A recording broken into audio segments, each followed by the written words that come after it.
Eu tô tão cansada que eu não consigo ter tempo para fazer absolutamente mais nada. O que que eu faço? Me ajuda. Então, a primeira coisa que eu vou falar, que parece óbvia, mas eu sei que apesar de ser óbvia, no final das contas, não é todo mundo que pratica, se você tá cansada, você tem que descansar, certo? É a primeira coisa. Ai, Thaís, não me diga. Tá bom. Só que como que você está implementando isso na sua vida de verdade? Geralmente, uma dica até que eu dou é não tenta não agendar tantas coisas em um mesmo dia, se for possível. Mas tem dias que isso não é possível. Um exemplo, hoje eu tô desde cedo, eu fiz 3 reuniões de manhã. Eu vou ter agora mais 3 reuniões de tarde e tenho aula de noite. Então, assim, esse é um dia que está longe de ser o ideal para mim. Eu não gosto de dia cheio de agendamentos. Quem é da tribo aí sabe que a gente chama isso de agenda Tetris, né? Mas só encaixando os bloquinhos. Isso não é muito legal. Mas de vez em quando pode acontecer. Tudo meio que permeia a coisa do descanso. Porque assim, se eu já tenho tantas coisas para fazer no dia de hoje, eu preciso descansar. Eu preciso descansar nos intervalos. Então, se eu tenho 20 minutos para almoçar, que foi o que eu tive, eu vou almoçar nesses 20 minutos. Eu não vou ficar respondendo mensagem, e-mail e fazendo outras coisas ao mesmo tempo, porque isso ia prejudicar a minha qualidade de descanso na absorção da comida também. Terminando essa live aqui, eu vou ter uma reunião logo na sequência, assim, tipo meia hora depois. Nessa meia horinha, eu não vou fazer absolutamente nada, eu vou descansar, eu não vou ficar, putz, eu tenho que ver e-mail. Não vou, porque eu preciso descansar. Descansar é tão importante quanto fazer qualquer outra coisa. O que eu quero dizer com isso? Que às vezes a gente está exausto, mas aí chega de noite, fica vendo filme até de madrugada, fica scrollando a tela do celular no Instagram até tarde. E eu não estou dizendo que você não possa fazer essas coisas, mas lógico que pode. Mas talvez olhar o Instagram você possa olhar em outro horário, um pouco mais cedo, para não ficar vendo eletrônico de noite. Talvez você não precise assistir 5 episódios da série, você pode assistir um ou dois, eu sei que é difícil. E que a gente fica, eu trabalhei o dia inteiro, eu mereço. Eu entendo isso, sabe? Só que quando a gente faz isso, a gente meio que chuta o balde, a gente, na verdade, está prejudicando o nosso sono.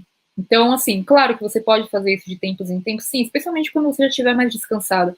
Mas se você estiver muito cansada ou cansado, minha sugestão é que a qualquer oportunidade que você tiver, você priorize o seu descanso. Né? Claro, eu não sou profissional da área da psicologia para poder falar com essa autoridade, mas eu falo de acordo com a minha própria experiência e com o que eu ouço de alunos e o que eu ouço de alunos que são médicos nessa área, que é a tendência a isso se tornar um burnout lá na frente. O burnout ele é um processo que vai se construindo a partir, né, de uma série de coisas que acontecem que acumulam e chega uma hora que você não aguenta, o seu corpo pifa.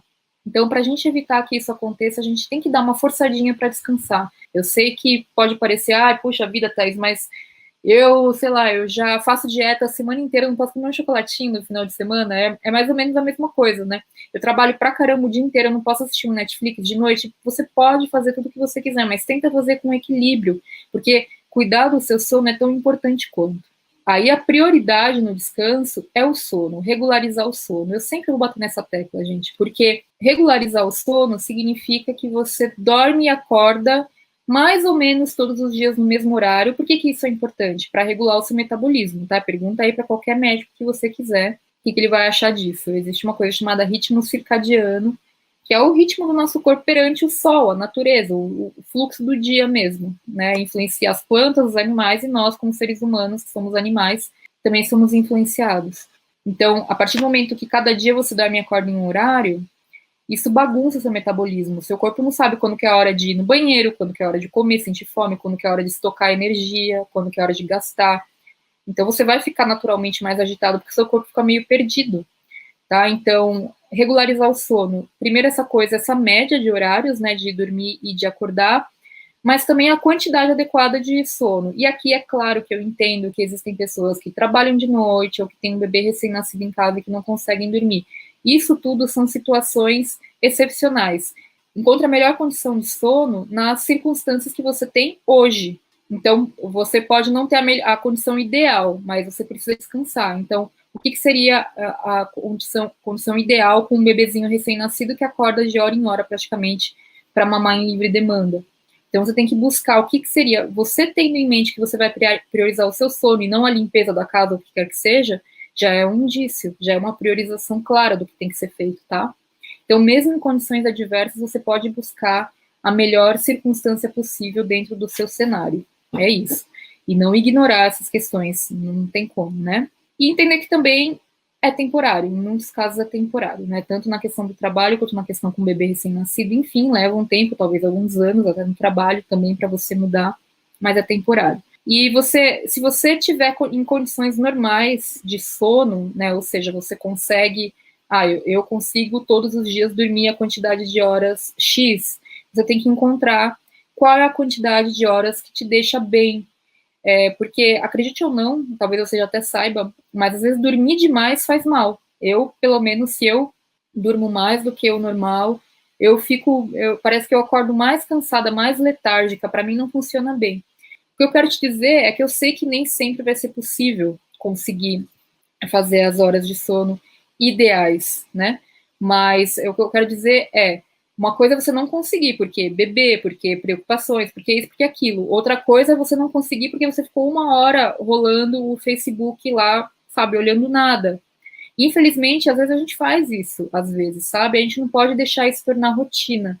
Então, se você conseguir também diminuir o uso de eletrônicos à noite, eu sei que essa hora tem gente que dá gargalhada, que fala, Thais, eu trabalho com isso de noite, tá? Então, mais uma vez, o que eu exponho aqui não são regras, tá? São reflexões para você fazer com relação às suas circunstâncias atuais na vida. Até que horário é meu limite para ficar com o celular? Até que horário é o meu limite para ficar vendo TV? Por quê? Porque são eletrônicos, gente. Eletrônicos, né? Influenciam. Tem a luz azul da tela do computador, do celular, que deixa a gente mais agitado e tal. Então, verifica, faça o teste. Não tem a ver com horário ou com regras, mas com você refletir sobre o que seria factível na sua vida nesse seu momento. Porque eu também já percebi, não tenho como desligar o celular porque as pessoas me mandam mensagem depois das 8. Só que eu percebi que tudo que vinha depois das 8 poderia ser conversado antes. Então é só também comunicar às pessoas para que ninguém fique na mão e falar, olha, depois das 8 eu não olho o celular. Se você tiver alguma coisa urgente, eu falo para minha mãe. Se tiver alguma coisa urgente, me liga. Eu não vou olhar o celular. Então, me liga se você tiver algo urgente depois das 8. Basicamente isso. Então, assim você consegue falar para as pessoas qual é a sua política pessoal de comunicação.